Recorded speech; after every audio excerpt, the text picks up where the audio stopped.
the US, more people are using testosterone cypionate, but if you go to Europe, if you're just doing steroids and you're eating shit, you're not going to make significant gains. You're going to get all the bad side of it. Which is just unbelievable. I use 76 milligrams Peptide before a show, and it had the best effect I've ever had. All the haters are like, you took more than that, you're a friggin' liar. Now let's get into peptides. Peptides. This overly husky man lost 10 pounds in 7 days. That is a result that is hard to believe. The demand for these medicines skyrockets. Hey, Rich Gaspari here with another episode Beyond the Muscle. We have Andy Triggs from Renew Vitality, over 19 years of experience in anti-aging, TRT therapy, hormonal therapy. So we're going to get into a subject matter. We're going to get into the steroids that are injectable, and we're going to get into the peptides, the injectable peptides that are out there in the market. So, peptides are growing so much information and what they do and how they affect you. And of course, the injectable steroids that are out there. And I just want to educate people on the different types of injectable steroids that are out there. So let's get it started on steroids first. So the injectable steroids out there, we have testosterone-derived steroids. We have the 19-nor steroids, which are the Deca, the Trens. Then we have DHT-Derived steroids, which are more like the Masteron, the Winstrols, those type of steroids. And then we have a category on its own, the Equipoise, that's out there. So we have those 4 categories of steroids, mostly the 3 categories that are used. I know I've used Equipoise when I competed. That's used basically for cattle to gain muscle mass. But let's get into, first of all, the type of testosterone steroids that are out there. Outstanding. Well, Rich, it's a pleasure to be here. I appreciate the opportunity to come in here and talk all things muscle and anabolic related with you. So the first category of testosterone is basically just your esterified testosterones. And what an ester is it's a component that's attached to the molecule of testosterone that allows it to be time released. So you have things like testosterone propionate, testosterone cypionate, testosterone enanthate, which are the 3 most common testosterone esters that are out there. The testosterone propionate is the shortest acting, it's the fastest acting testosterone. Yeah. It's also typically painful at the injection site. Or then you have also suspension as well, which is even more painful. Well, testosterone suspension is actually a non-esterified testosterone, which these days is harder to come by. It's pure testosterone. It's water-based pure testosterone, which is fantastic. That's actually the first testosterone I ever took. I took a cc of 100 milligrams and that you have to do every day. Every single day, because it's in and out of your system very quickly. Like testosterone, it doesn't have an ester, is metabolized very quickly. That's why things like testosterone creams or sublinguals, things that have kind of gained popularity, even testosterone orals, like even methyl test, they have to be taken frequently because it's metabolized so quickly because the half-life is so short. So the esters allow for a less frequent injection protocol. And that's the enanthate and the cypionate.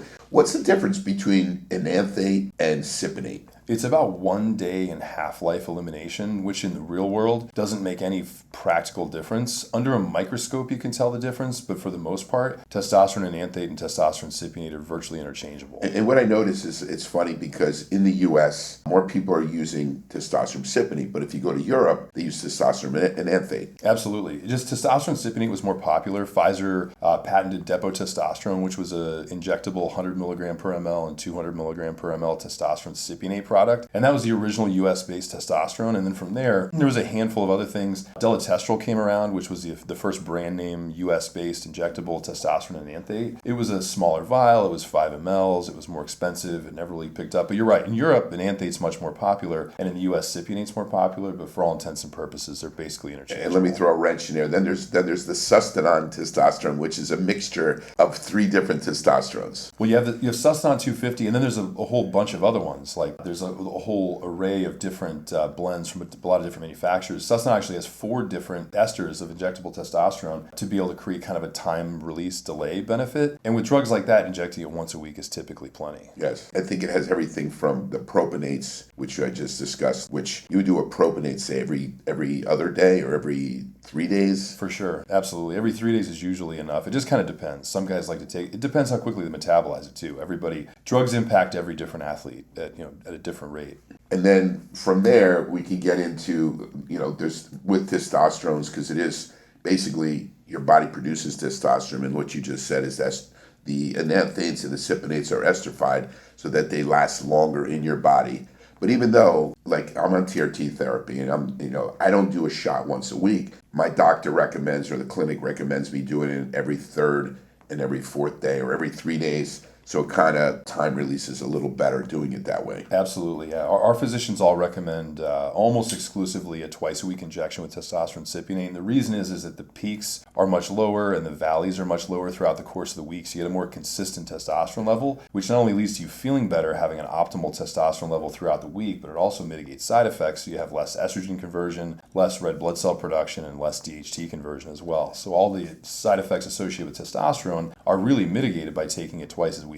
Now, someone like myself who's using it for anti-aging and TRT, I'm trying to just keep my testosterone at a normal level. I told you my dosages. I do anywhere 140 to 160 milligrams a week, which comes out to less than a full cc of testosterone that I split up 0.3 to 0.4 twice a week. I know you said you did like half a cc, which is 200 milligrams of testosterone, but I guess it depends on the age or how your body. By going up to half a cc, my test levels went above 1,000, so I dropped it to try to keep it below 1,000. Well, and everybody has a different optimal. Like optimal is based on what you and your physician work with, and that's why you want to do follow-up lab work as well. And it's like, and plus mitigating side effects is important too. Like as you get older, your prostate can grow, and there's all kinds of issues there. You want to watch out for estrogen conversion. You want to watch out for DHT conversion. Red blood cell increasing, which is more dangerous. Absolutely, absolutely. So it's really whatever optimal for you is a discussion with you and your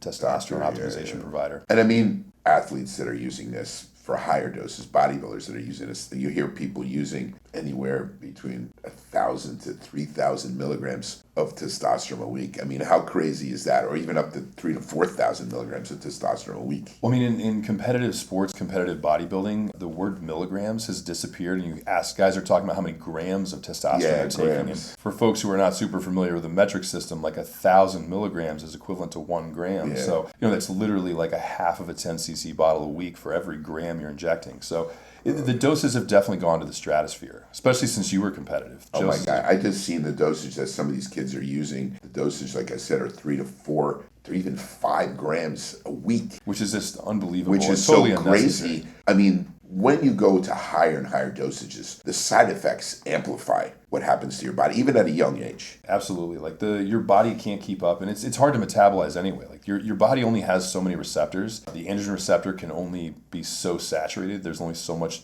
circulating testosterone your body can use. So there's a law of diminishing returns. That's what I want to say. Is what's the law of diminishing returns? More is not better. There's a dosage that you can do that safely, even for someone young that can tolerate higher dosages and not have the bad side effects. Absolutely. And a function of lean muscle gain is way broader than just the dosage of anabolic steroids. It's also a function of total caloric intake and total grams of protein. And there's a lot of other things that go into that. You can also have an impact on the number of muscle cells you have by using growth hormone or growth hormone secretagogues to cause muscular hyperplasia, which is an increase in the number of muscle cells. So there's a lot of stuff you can do well beyond just dosing enormous amounts of testosterone. And people don't understand, guys, if you're doing steroids, if you want to do steroids, first of all, go to a doctor, get blood work done. Secondly is you have to eat properly. You have to train properly. If you're just doing steroids and you're eating shit, you're not going to make significant gains. You're going to get all the bad side effects from taking steroids. You're going to get more bloated. You're going to gain fat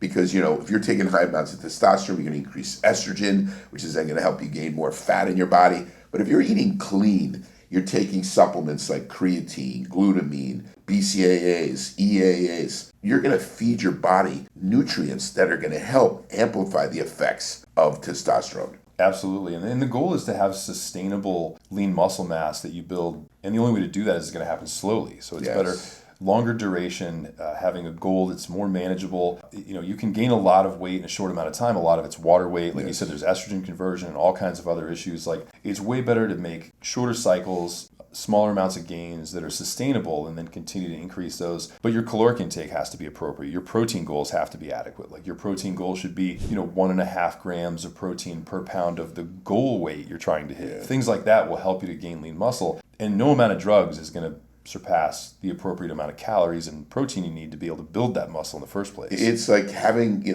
having cement but not having the bricks. That's exactly You're not right. going to build a wall. So if you're trying to build muscle and you just have the steroids and you're eating, improperly, you're not going to make significant gains. And there's too many people out there that don't understand that eating properly, eating, like you said, 1.5 grams of protein per pound of body weight, eating the right amount of calories to feed your body so that's in an anabolic state by slowly increasing your calories with the right foods, and not eating, cakes and, white sugars, refined flour, all these different products. You want to eat unrefined carbohydrates that are healthy. You want to eat good quality proteins, essential fats, as we described in one of our other episodes. When you're taking these steroids, they will affect your cholesterol levels. Your LDL is going to rise up. Your HDL is going to go down. So you want to make sure you're taking fish oil, absolutely, flaxseed oil. You want to take, plenty of that so that you can help. Or niacin also is going to help the effects of increasing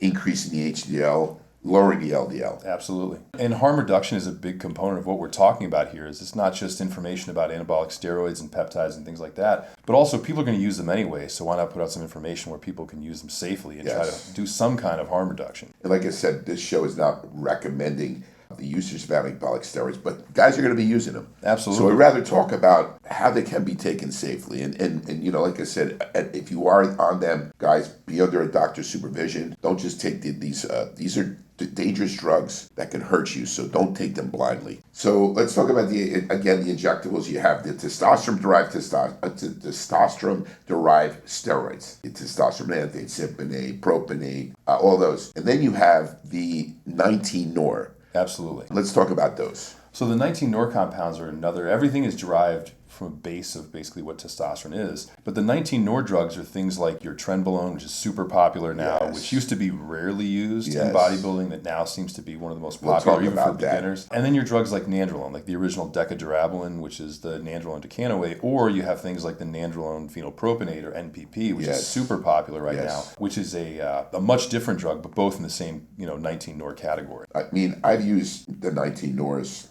the Deca, and I've used the NPP. I like NPP. It's faster acting. You have to do it more frequently, like 3 times a week. The milligram dosages are, they say take 100 to 200. I've taken as low as 50 milligrams. Had great effects. If you have joint problems, it can help a lot. Like if you take a Deca, it can help with joints, so you don't get as achy using a steroid like that. We'll talk about the side effects, though. There's some bad side effects. I want to talk about it. What is it called? I want to say it here. Deca dick. Absolutely. You do not want to get Deca dick. And that's when you get a limp, penis using a steroid like Deca. So we'll talk about that later on the side effects of all these steroids that we're talking about. The other one that you just mentioned is the Trenbolone, which is from the 19-nor, which now is so popular. I myself used a drug called Primobolan. The original Trenbolone. The original Trenbolone was Primobolan. It came in 76 milligram vials. It's more of a slower acting steroid of the Trenbolone family. It's the longest acting ester. Yeah, it was a 76 milligram ampule. I think they came from France. And I used that. And, I was on Instagram and I went into the steroids that I use. And I mentioned I use 76 milligrams of Primobolan a week. And I went as high before a show to 2 ampules of 76 and 76, which is 152 milligrams of all the haters are like, you took more than that, you're a friggin' liar. I used that dosage and it had the best effect I've ever had. And I used it only very close to the show for a short period of time, about 4 weeks. I felt that drug because when you take Trenbolone, you get what's called a Trenbolone cough. It actually constricts your lungs. What does it do? Well, the 19-nor drugs, there's a lot of guys who get the same cough from taking Deca as well. It's like, but they're... I never got that, but I did get it from the Tren. You can feel it right away. Especially, you can also taste it when you inject it as well, like right away, as soon as you take the injection. Yeah. It's like, Tren is one of those drugs that's not for beginners, it's not for intermediates, it's a show prep drug only. It's like guys who are powerlifters before a competition. There's a handful of practical applications, but for the average guy out there who's just your local gym rat, your gym bro looking to put on some muscle, to look aesthetic, look good for summertime, whatever, Trenbolone shouldn't be anywhere in your arsenal. And these kids are anywhere from like 16 to early 20s. They glorify Trenbolone. They glorify Trenbolone as this like great steroid to take, which is probably one of the most harmful and dangerous steroids to take. And like I told you, getting ready when I was in the Olympia, doing 76 milligram and as much as 152 milligrams, I saw that was very powerful. And guys are doing 100 milligrams a day of Trenbolone. Now, of course, they're two different drugs.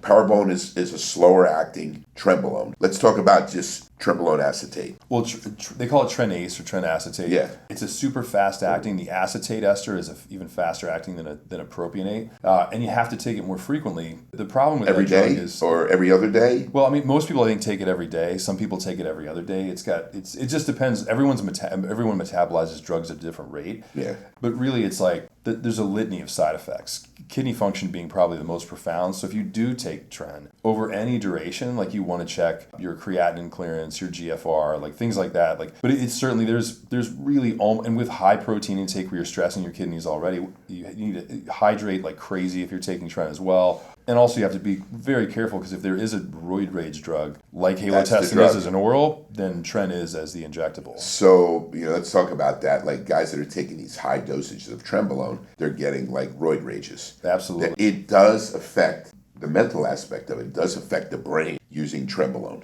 Tren is absolutely it's kind of a drug of last resort. It's for guys who are at the top of their game, and it's really for your casual, amateur bodybuilder or just guy who wants to get gains in the gym. There's just no reason to even mess with it. Guys are getting to bar fights because they're all on Trenbolone, beating each other up in bars and stuff because they all have roid rages taking this Trenbolone, and they're taking it at such high dosages. What you just said, it can cause effect on the kidney. It can affect you mentally. What other bad side effects from Trenbolone? It has a huge negative feedback mechanism, so it shuts down testosterone production profoundly. Shuts down your testosterone. Shuts off sperm production completely. It also has progestinic side effects, so you can also see things like prolactin secretion, so you can actually get gyno from it, even though it doesn't actually convert into estrogen. You can still have estrogen-like side effects and water retention. So there's a whole litany of things, and that requires other ancillary drugs to be able to offset the progestin increases. So there's a lot of things that can go sideways with Tren. So guys out there, just to know, Trenbolone is a very advanced steroid. If you were to use it, and elite athletes for competing in big shows like the Olympia or even up to the nationals, whatever, they're using this for a short period of time. The dosages, what's a normal dosage that is recommended? Well, I mean, there's a couple different versions. Like you have the two different esters of Tren that are typically commercially available, but I think there's guys who take as little as what you were taking legitimately because they get the desired benefit, and especially when you're mixing it with a lot of guys with show prep will do a small amount of Tren, a small amount of Winstrol, a small amount of Anavar. Like they'll mix a lot of things together that are DHT-derived with a little 19-nor mixed in there. Yeah. So they don't need huge amounts of Tren. The thing is too is that you're taking other ancillary drugs. Like if you get a big prolactin increase, you have to take drugs like cabergoline or bromocriptine to be able to offset that, to block the prolactins. You're taking even more ancillary components on top of your antiestrogens, just doing all the things you can to get lean while producing more hormones that are causing water retention. So there's really a diminishing benefit. A lot of guys, I think, even cut the Tren a couple weeks before the show and stick with the pure DHT derivatives up until the actual show date. So again, we talked about the 19-nor, which is the Deca, the NPP, the Trenbolone, the Finiject. That's that family of drugs. Absolutely. I believe like the 19-nor, like Deca, is a safer steroid to take. It does cause side effects that we just talked about,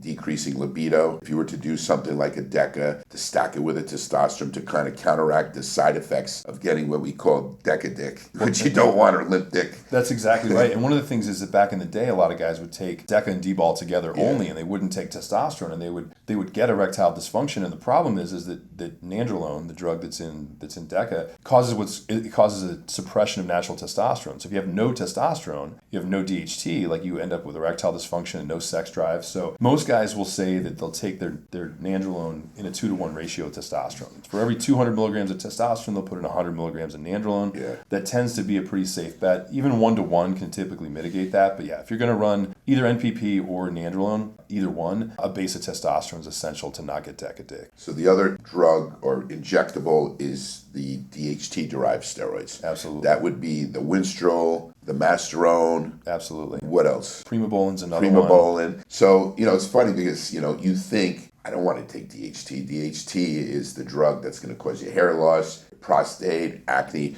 But you said, that steroids that are DHT derived doesn't necessarily cause you to increase DHT. Exactly, and that's a great insight too, Rich, because a DHT derivative doesn't mean it does what DHT does. It doesn't mimic what DHT does either. It's just it's derived from that specific molecule. Drugs like Primobolan have almost no toxicity. Then you have drugs like Winstrol that have profound toxicity but have a wild effect when it comes to the drying effect and hardening effect on a physique. So it's like just because they're derived from DHT, what that really means is that they don't convert to estrogen. They're non-aromatizing anabolic steroids. So they don't aromatize. So Masteron, what do you think of Masteron? Is it safe? Safer than Winstrol? It is safer than Winstrol. Masteron is pretty universally understood to be way less toxic than almost all the other anabolic steroids. It can More be than taken more Primobolan? frequently. I think when it comes to the safest anabolic steroids, when it comes to side effects, the Primobolan probably takes the cake. It's probably the least side effect producing safest anabolic steroid that there is, both orally and injectable, because it's not alpha alkylated, so the oral is much safer. Yeah.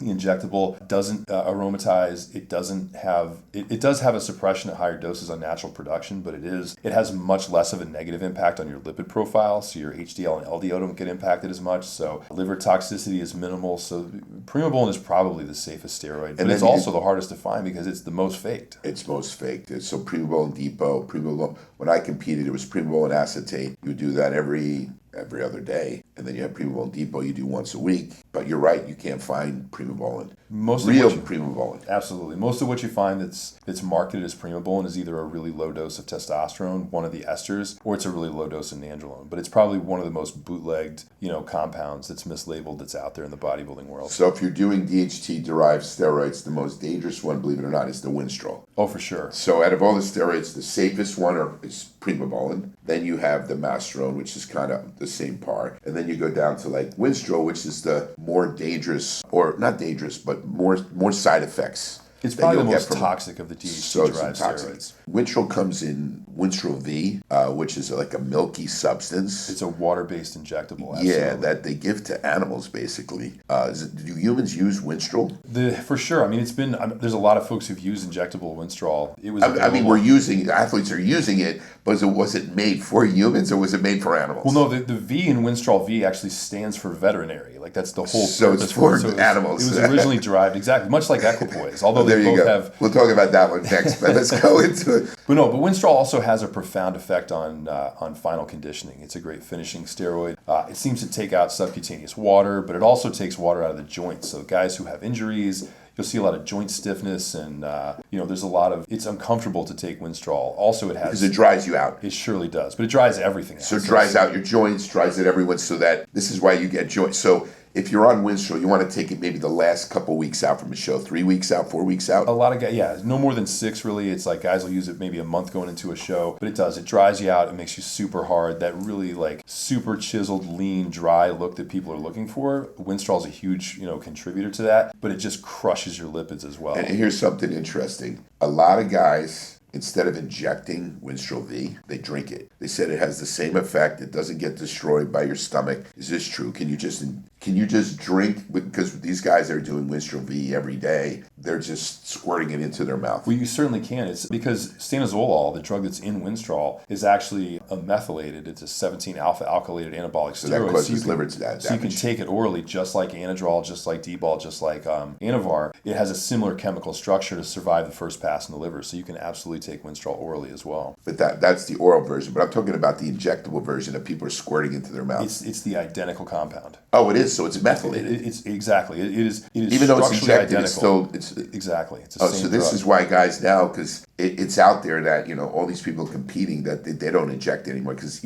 already you have to inject yourself with your tests and your Trembolone and your Deca, and so they're like, wow, instead of Winstrol, just drink it. Absolutely. It tastes nasty. Have you ever tried it? I can say that I've seen a lot of folks who've done injectable Winstrol orally will buy those veggie caps. They'll buy like a size 0 and just draw the cc or half a cc injected into the veggie cap and throw that down, so you don't end up tasting the Winstrol. So there's a little workaround to be able to avoid the terrible taste. So guys don't care. They're just squirting into their mouth and that's it. Then there's we talked about testosterone, 19-nor, DHT, and then we have one category on its own, Equipoise. And Equipoise kind of falls outside of all of those different categories. Like it is one of the main effects is it's a mild anabolic. It doesn't aromatize, but it also has a profound effect in increasing red blood cell production. So you have to be super careful So with it can be dangerous for guys because, you hear guys that they donate blood. Because the red blood cell count goes up too high. And if you got hemoglobin levels, red blood cell goes up. What's the side effect? It's like a highway with high traffic jam. You can have a stroke, you can have a heart attack using this type of drug. Absolutely. It's when it comes to safety, all of the other safety factors, Equipoise is way less harmful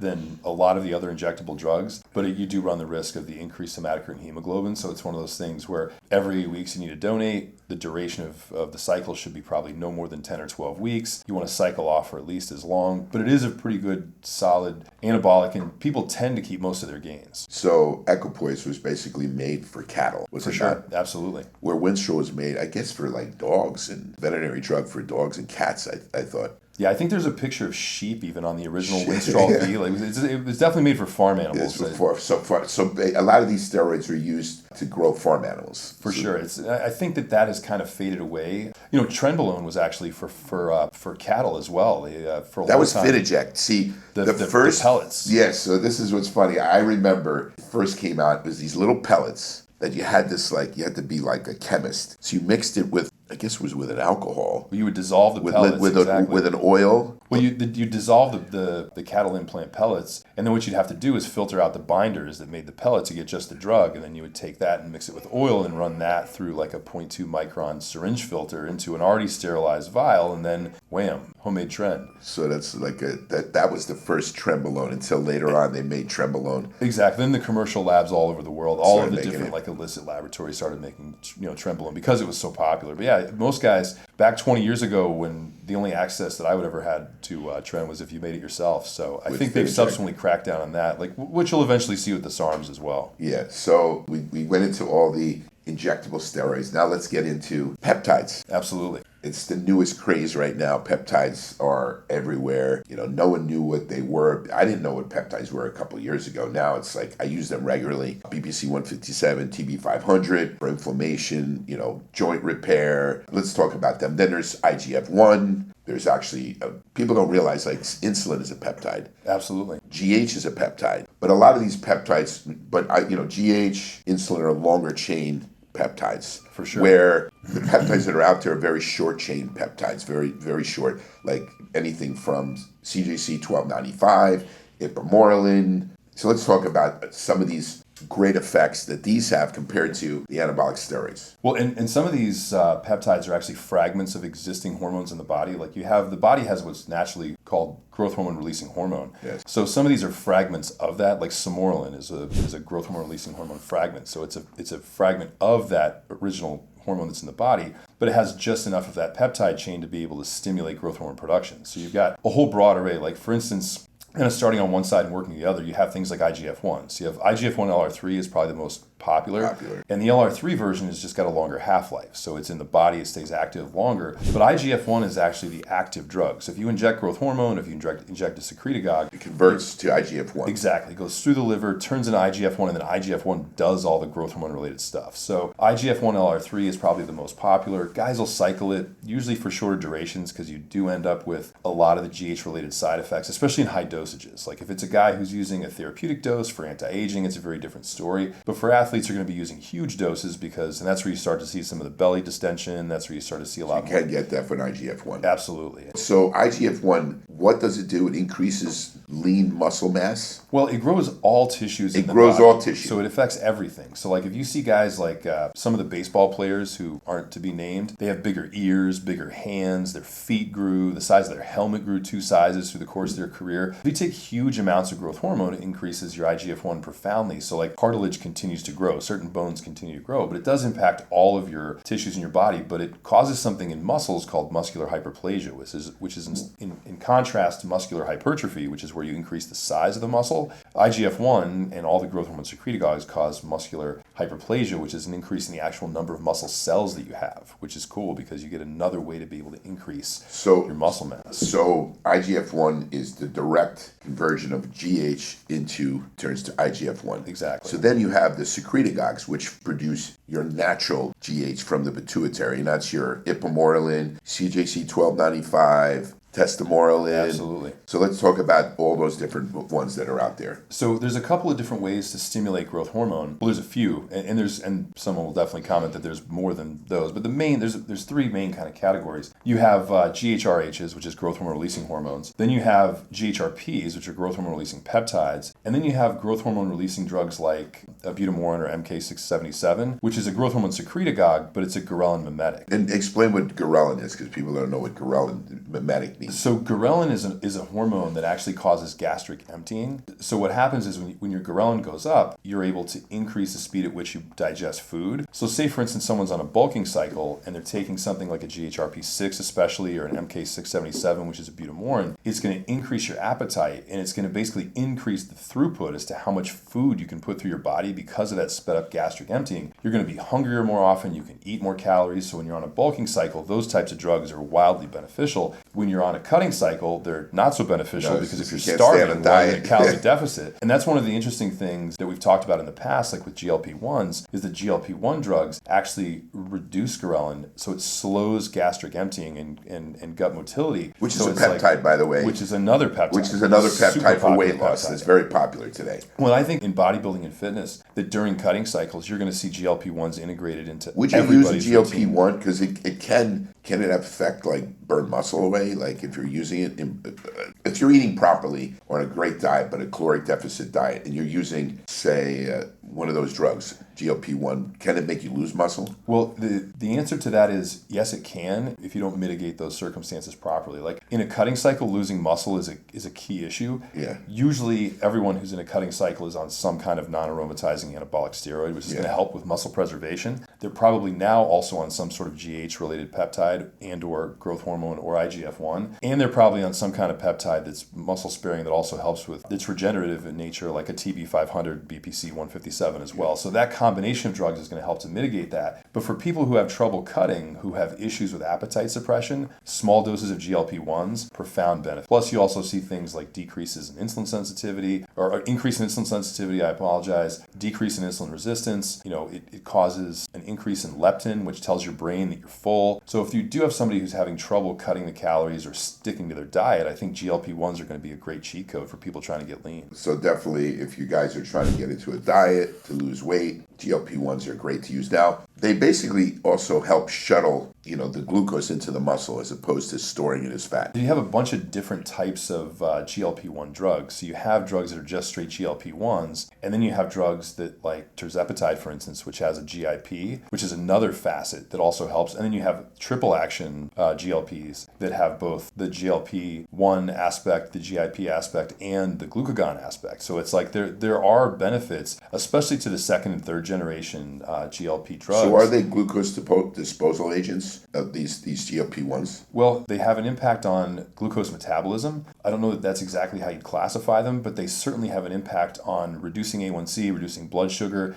on sugar metabolism. When you increase insulin sensitivity, but really the appetite suppression is one of the key components. Is if you're eating less, you're able to mitigate that. Or help to facilitate the weight loss. But I do think for folks who are on a cut, who have issues going from a 6,000 calorie a day diet down to a 3,500 or 2,500 calorie a day diet, there is a place for it. It does have value in mitigating the effects of appetite, and also if you feel fuller longer, you're going to be able to stick to your cut diet better. So let's just make clear the secretagogues that don't increase ghrelin, which ones are those? Typically, those are going to be your GHRH peptides. GHRH. So exactly. would that be Ipamorelin, CJC-1295? Well, Ipamorelin is a GHRP, so it's going to be your Tesamorelin, your Tesamorelin, your CJC-1295. Those are going to be your GHRHs. And you have things that are GHRPs that are going to be like your Ipamorelin, your GHRP2, GHRP6, and then you're going to have things like your ghrelin mimetics, which are your MK677, also known as butamorin. Yeah, which one is that? Butamorin. That's another name for MK677. And that's the one that increases the ghrelin.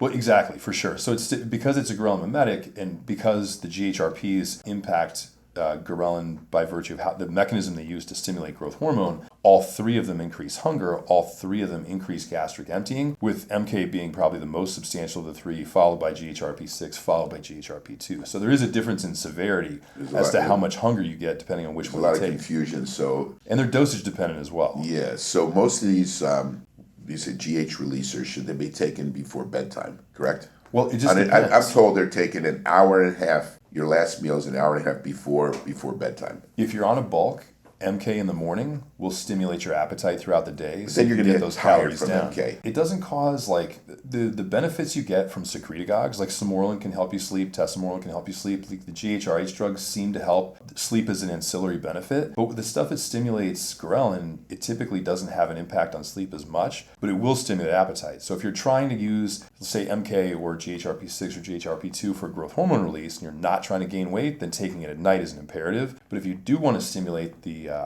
increase in hunger and appetite for the purposes of getting more calories, then you can take it during the day and you'll have a profound impact on your hunger. But you won't feel. But I'm told that if you take MK earlier in the day, it can make you sleepy.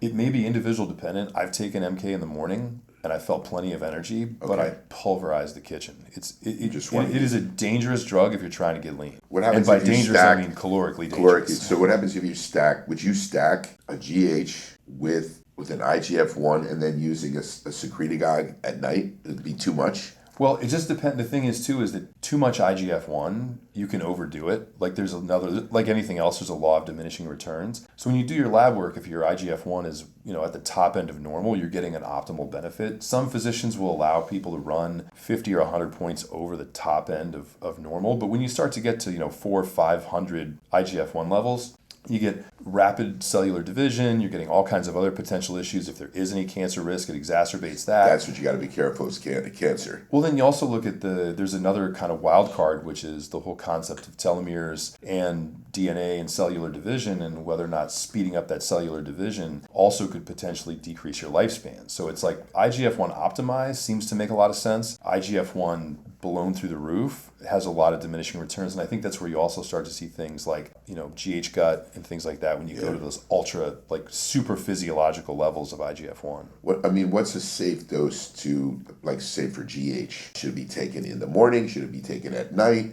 If you're using a GH. I think with regular human growth hormone, that's probably one of the most controversial things we could bring up, because no matter what I tell you, someone's going to bitch. They're going to say, complain, you're supposed to take it in the morning and at night, you take it much more before you have food or after your last meal. Give me what do you feel? There's a lot of evidence to support taking it post-exercise for recovery. So post-exercise, GH right after you get done training. Exactly, and IGF-1 as well. There's a lot of stuff, at least I'm told anecdotal to take evidence. IGF-1 before training and doing it, say, the body part that you're training. So if you're doing legs, to inject it into your legs. Well, I'll tell you that subcutaneous intramuscular injections are really good at distributing a water-based drug through your system pretty quickly. So wherever you inject it, it's going to be absorbed into your bloodstream. So site-specific injections don't stay site-specific for very long. So other than guys who are using things like Synthol, where it benefits you site-specifically, which I never advocate for, site-specific can have some value with a little bit of localized benefit, but really it's like if you're taking IGF-1 before exercise, after exercise, if you're taking growth before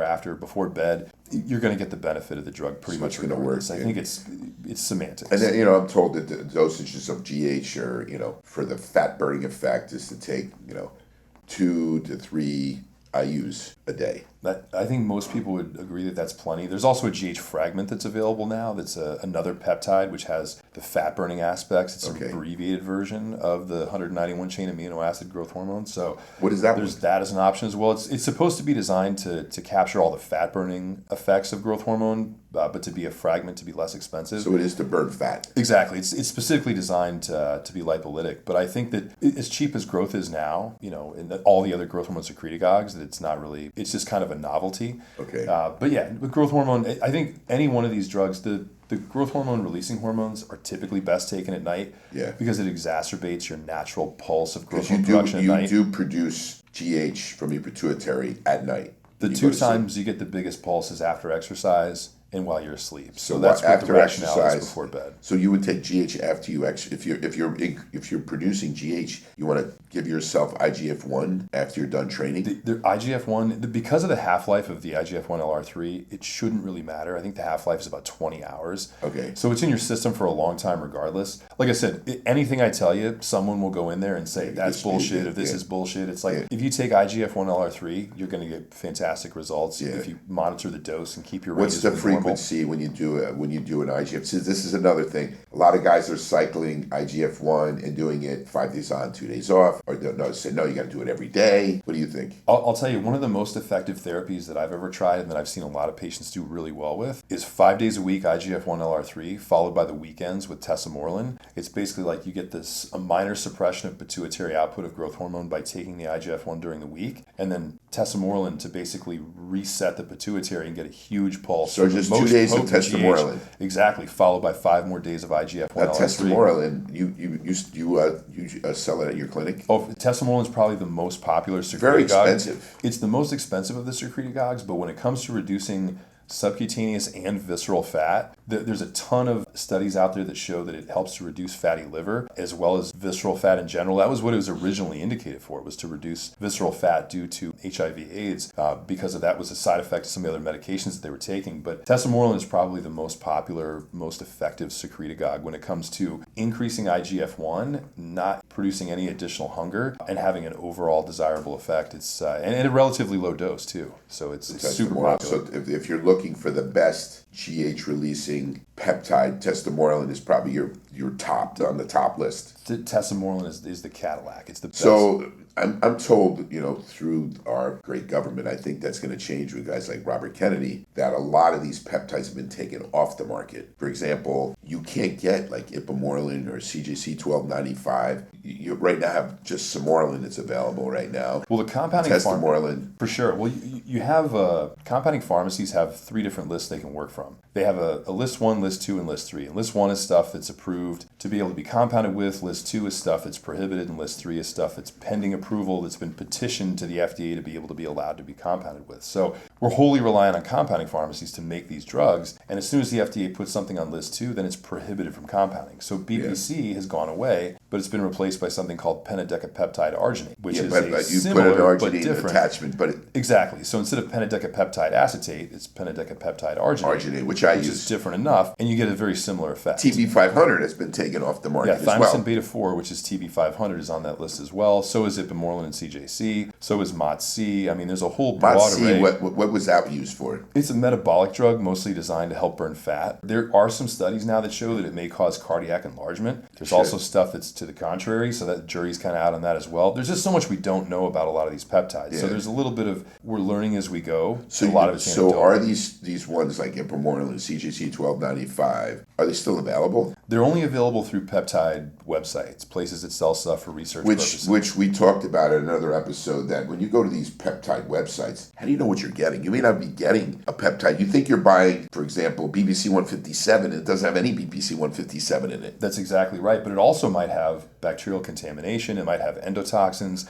it may have particulate. There's a whole bunch of other things that may be in there as well, which are all problematic and all can cause all kinds of health issues. So the problem is there's no quality control over the research peptide world. Anybody can print a certificate of analysis and put it on their website saying, hey, we've sent this to the lab for analytics.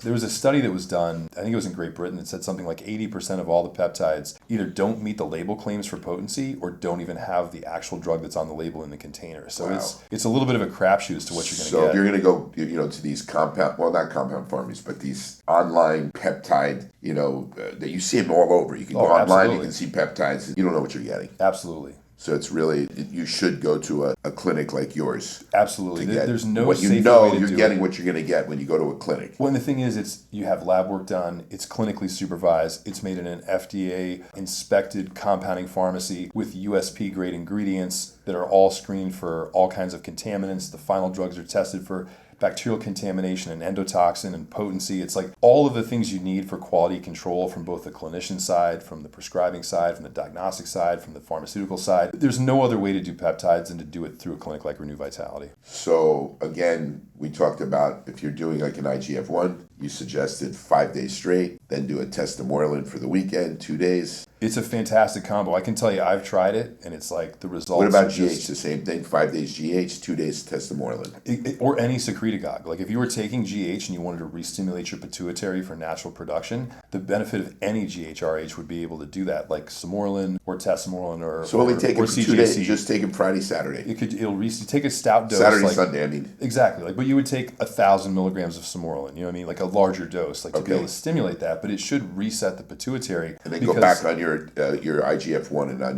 your GH. Absolutely, and that would be able to, that should theoretically preserve your pituitary function with your natural GH output. See, I didn't know that. I'm gonna do it next time with. I use a small amount of IGF-1. I feel it's great. I mean, I definitely feel this is the leanest I've been. I'm in my 60s and I'm looking the way I look, like where I have low body fat. I feel great. All my blood work is done and I have everything healthy. So all you haters out there to think that I'm killing myself, I make sure that red blood cell count is in the correct amount. My cholesterol is right. Everything, triglycerides are right. Red blood cells right. My liver enzymes, they may be slightly elevated, but still pretty much my blood work has always come out really, really well. But you also look like this year round, which is pretty fantastic. much, yeah. I look in shape all year round, which is a huge deal. It's a big difference between a bulking and cutting because oscillation I'm obsessed. back and forth. Yeah, I eat properly, 6 meals a day, like clockwork. Whether I travel, I went to a park with my son, and that was really hard because I spent all day, 12 hours at a friggin' park, at Universal Studios, and I had my breakfast, then I had a shake, but then I was basically stuck in this park. So what did I get to eat? I had a Caesar salad with 2 big, pieces of chicken. That was the healthiest thing I could find instead of eating hot dogs and hamburgers and, pretzels and all that. My son is eating all that crap and I'm trying to eat healthy the whole time. And then going in, to another restaurant, I made sure I had like a big steak, with rice or potatoes. And I'm trying to eat like this while I'm with my son, trying to, give him a good time. Well, once you eat clean and you look good, you don't want to give that up. No. So it's like it becomes addictive to eat healthy and to train consistently, because once you see those results and you walk by and see yourself in the mirror, it's like you don't want to give that up. You don't want to lose that benefit. It's hard enough to attain that you want to be disciplined enough to be able to continue. And I help a lot of people with do online diet and contest prep, and just women who want to get in shape, and they first start, it's like, oh, I'm going to give up my ice cream, and then they start looking good, and then they're like, I don't want to eat this, I don't want to eat that, because now they look in the mirror and they look great. People are complimenting them on how they look. So you're right. Once you start really seeing that change in your body and you start really looking great, you don't want to change that. And then when you eat like shit, you don't feel good eating it anymore. It's not enjoyable. Absolutely. Once you have your macros down and once your nutrition's tuned in, you eat poorly, you feel terrible afterwards. And then you have regret. Yeah. So it's a combination of both things. Your blood sugar spikes, you feel terrible, you crash, you go back to eating normally, you feel great, and it's like there's no reason to... So, again, you have your peptides, which your IGF-1 and your GH, that'll increase lean muscle mass directly. Then you have your secretagogues, which act to increasing natural GH. That's the Tesamorelin, the Ipamorelin, the CGC 1295, the NK, the 677, all those. Absolutely. They all increase natural testosterone. They do increase ghrelin, and some of them don't increase as much of the ghrelin. Exactly. That you don't want an appetite. Then you have the anti-inflammation ones like the BPC 157, the TB 500. That they act differently, right, between the two. For sure. Well, they're definitely synergistic as well. And a lot of the mechanisms are kind of anecdotal, but between the two of them, they have anti-inflammatory benefits. They have tissue regenerative benefits, especially in the connective tissue.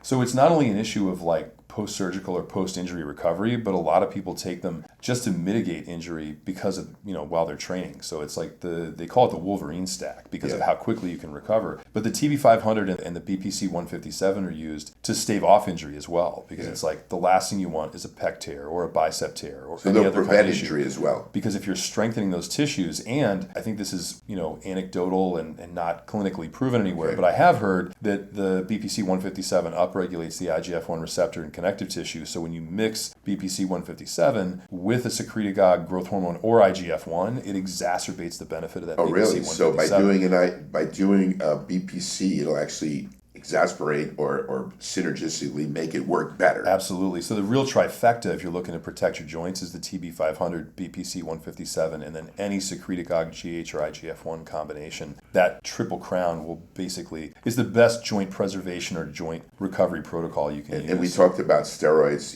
The cycles are 8 to 12 weeks maximum you should be taking. What's the cycles on these peptides? Well, with peptides, like I've seen a lot of folks who cycle on and off, 90 days on the TB500 and then 30 days off. On. With BPC, I'll tell you, there's a lot of people who take it year-round. All year. I've taken BPC for 28 months in a row now, probably. I had 4 separate tears in both rotator cuffs. Between the two of them, I had 4 total tears. You know, a patella tendon repair in my knee. Just You're I had using a lot the one of with issues. the arginine attachment now. I switched from the BPC 157 You can't to get exactly. the It's other like, one. and I'm not going to go buy something from a peptide No. website. So, Well, you get these from compound pharmacies because absolutely. you have the clinic. Well, the benefit of having access to anti-aging practitioners and highly sophisticated, high complexity clinical laboratories and a litany of information and a lot of experience combined with all access to the world's best compounding pharmacies that we work with. Yeah. You know, I do have access to these medications, and anybody can have access to them. Any patient in the country who wants to be able to access these can. It's more expensive than what you pay at a peptide website, but you get what you pay for. You get what you pay because for. what's your health worth? Your health is worth everything, and what you're taking into your body is like,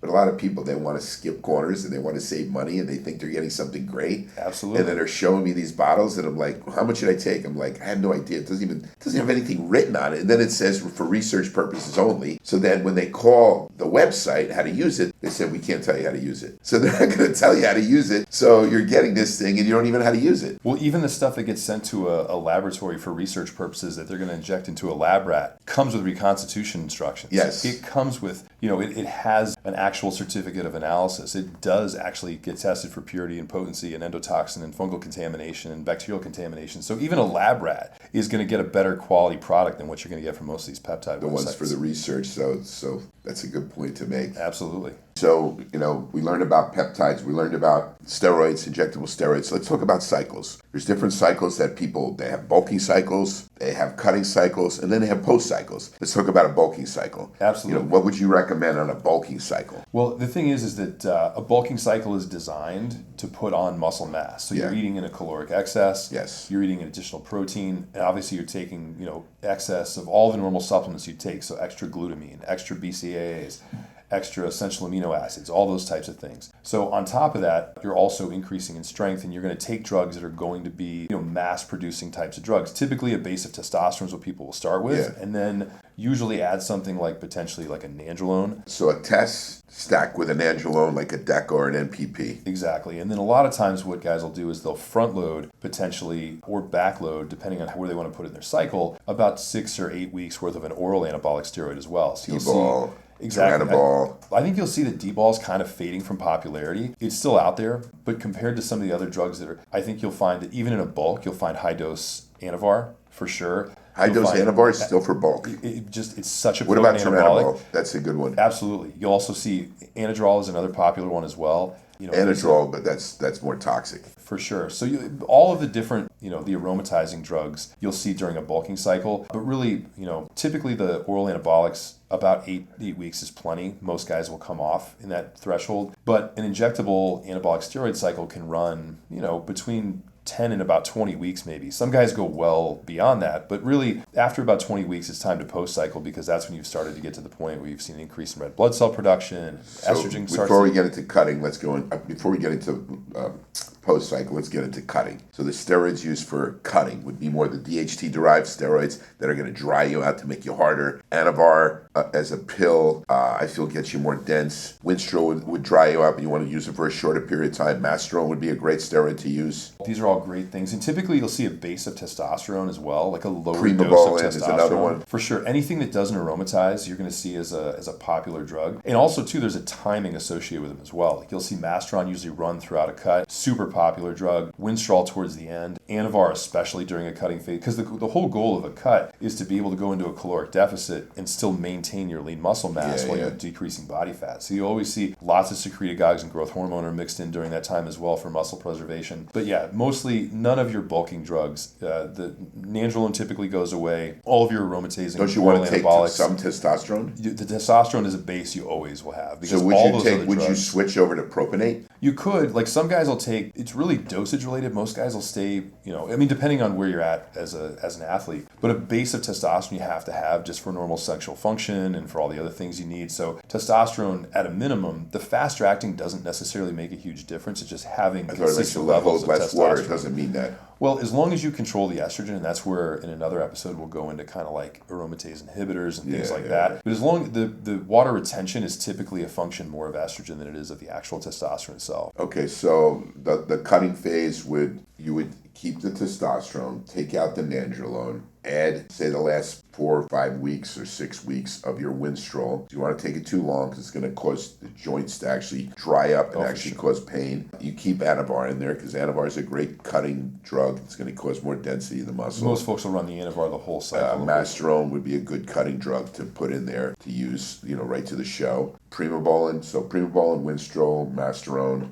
We talked the hazards of Tren. If you did a Tren, that would be the last. I mean, people are using Tren for bulk to get bigger, but then it's also great for cutting. Well, just because it's a dangerous drug doesn't also mean it doesn't have awesome results. It has great results. It would be. People listen. It's a dangerous drug, but it's like an epidemic of people using it because it works. Well, you'd be bullshitting your audience to tell people that it's not an effective drug. Guys. It's like saying Anadrol is no good. Like Anadrol is phenomenal. It's like it produces unbelievable strength. And you wouldn't do Anadrol in the cutting phase because to make you hold water. Exactly. You have tons of aromatization. But Tren would have a place in both bulking and cutting cycles. But like I said, I would never be an advocate for it for either one, especially for an amateur or just a person who's trying to enhance their physique or to try to look better and increase their muscle mass at the gym. That's an elite level drug that's being used by entry level folks, which makes it more dangerous. Yes. So the main goal is to be able to preserve lean tissue during the course of a caloric deficit while you reduce body fat and lose water. And then the water cut is where things like the Winstrol come in. The sodium manipulation, the water manipulation. There's a lot of other things we tweak right before first show prep, and those are all like the last 4 weeks and then the last 48 hours. So if you're on an 8 to 12 week to 20 week cycle of any type of steroid, or peptides, we're not going to include those. Can you mix people that are on steroids doing a combination of peptides with your steroids? These days, that is almost the rule and not the exception. Exactly. Almost everybody who's you're using a combination of peptides, anabolic steroids, and SARMs all at once. Well, and there's even other drugs that get mixed in there as well. Like you'll find that there's a lot of folks now who are using a pre-workout. They're using Cialis or Viagra as a pre-workout because you're getting a crazy pump at the gym. Yeah, Cialis is great because it's long. It lasts, what is it, 24 hours? You have 12 hours. Yes. Well, I think it's a 36-hour effect from the tadalafil. But there's also a study that came out not that long ago that talked about 5 milligrams a day of generic Cialis has a similar anabolic effect to 200 milligrams of testosterone. Wow. So it has an anabolic effect. It helps to reduce BPH, which shrinks the prostate. So you hear that, guys? You do that Cialis, you're not only going to make your penis hard, but you're going to get bigger. You're going to get your testosterone up. It doesn't necessarily increase testosterone, but it has an anabolic effect. So it actually helps to build lean effect. tissue. And it's like so it makes you gain lean tissue taking Cialis. And this is like a legitimate medical study. This isn't bro science or some kind of online bullshit. It's real legitimate medical It's not bro study. science. No, real science. And I'll find the link and send it to you. Cool. But it's super interesting stuff. You also have, it helps to reduce BPH, which is benign prostate hyperplasia. So it helps to shrink the prostate. So for guys our age, Cialis. The Cialis does. I'm going to tell you, I take 5 milligrams of Cialis a day for the effect of BPH. It has a profound and effect. I take Flomax with Cialis that was given to me by my urologist. And the reason why is what you just said is it helps the prostate. Well, and the thing is, when guys are taking high doses of testosterone that do convert to DHT, you're able to mitigate some of that. Now, you can block DHT through different mechanisms. There's other drugs for things like that. You don't want to block talk DHT. About. Guys, you don't want to block DHT completely. You do need DHT. Well, you absolutely do. For both sex drive, sexual function, it's the androgenic drug. Yeah. It's the most important androgenic drug we have, but you do want to prevent overdoing it because overdoing it can cause prostate issues. Cause your hair loss, prostate enlargement, acne, all the bad side effects. So let's get into post-cycle. So guys are on a cycle. First of all, they're on a cycle of 8, 10, 12, 20 weeks. How long should a post-cycle be? Well, typically a post-cycle should start at least 2 weeks after you're done with your last injection, unless you're taking super short-acting drugs. So if you're taking testosterone propionate or suspension, you're taking NPP,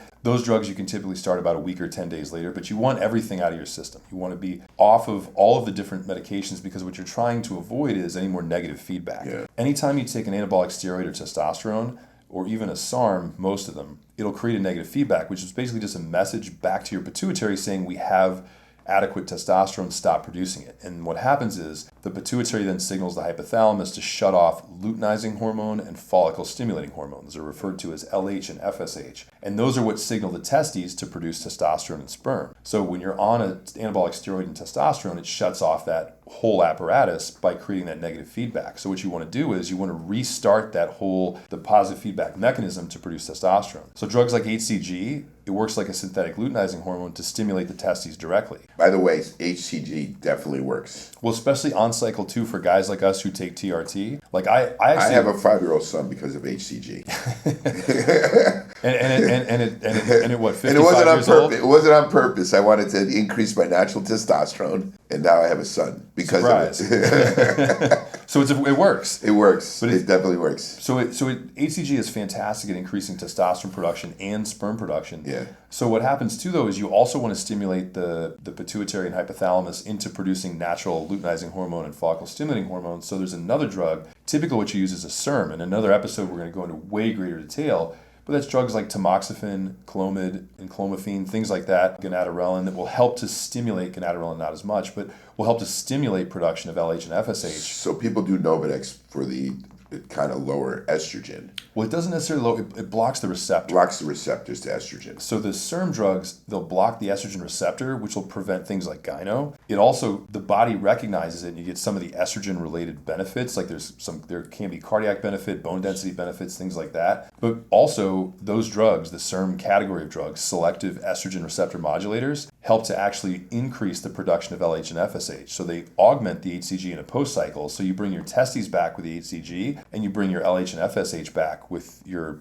Novodex or your Clomid, or in clomiphene, these other drugs that are available as well. And that resets the hypothalamal glandular testicular axis to get everything going again. And the whole goal is that you shut down your body's natural production with this negative feedback. You want to reset that whole axis, get your natural production back up, and that'll hopefully preserve most of your gains from that cycle, and then you restart the process. So how long do you do a post-cycle? Is it 4 weeks, 6 weeks? Well, the whole process can run about 6 weeks with a 2-week break followed by a 4-week post-cycle. That would probably be optimal. Yeah. A lot of guys run a week or two off, a week or two post-cycle, and then right back in the mix. Yeah. It just depends. A guy who's on TRT needs a much more brief post-cycle than a guy who is running. Well, if you're on TRT, would you go on any of these post-cycles? You wouldn't really necessarily, because you're on TRT. There's guys in their 30s and 40s who still want to have kids. What about guys my age? Wouldn't be guys your age would do perpetual therapy. But there's not a guy who's typically, and it all depends on whether or not you want to have kids. If there's a guy who's had a vasectomy who's 30, he's going to be... I don't want to have kids.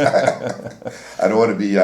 what's his name, Al Pacino or Clint Eastwood. I'm already getting close there. I don't want to be those guys. It's like, yeah, so for a guy who's not concerned about fertility, perpetual testosterone, and then you would take something like HCG just to be able to stimulate, to prevent testicular atrophy. So you'd be able to maintain testicular function, maintain testicular volume, maintain ejaculate. You want those little pee balls that you get from taking Exactly. a lot of So the longer you're on test perpetually, the more testicular atrophy you get, Yeah. and HCG helps to mitigate that. So a lot of guys on TRT... Would you still go on, like someone like myself, go on an HCG therapy just to help? There's never a point in time where you really want to let anything atrophy while you're on a hormone program. So if you can mitigate it, like the pituitary, there's no way around it. You're going to LH and FSH get shut off, and there's really not a way to mitigate that. But you can let your testes atrophy. Most guys don't like it when they have small balls or very small amounts of ejaculate. And it's a silly kind of issue to have. Yeah. A guy will tell you, I've been in this business a long time, a guy will walk in the door and say, I don't care if my balls shrink, I don't care if I have no ejaculate, until it's gone. And then they have a problem. So everybody gets it. So what happens if your testes shrink to the point that they're non-existent, you don't ejaculate? Well, exactly. The amount of seminal fluid goes down. There's nothing there to it. So you have a reduced amount of ejaculate, and so a lot of guys freak out. So the goal is anybody who's on perpetual therapy, and patients opt in and out, athletes can opt in and out. For that woman, it's a lot less mess. Well, for sure. There's less cleanup afterwards. But you'll be surprised. There's an ego piece that a lot of men don't like to see that happen. Men want to be able to put that big load. but maybe, if you're done having kids, maybe a vasectomy along with some HCG and testosterone is the combination of choice. So you keep that semen flowing nice. Well, you maintain the testicular, volume and don't see the atrophy, but you're not shooting live rounds anymore. Yeah. So there you go, Andy. We talked about injectable steroids, injectable peptides, bulk cycles. cutting cycles, post cycles.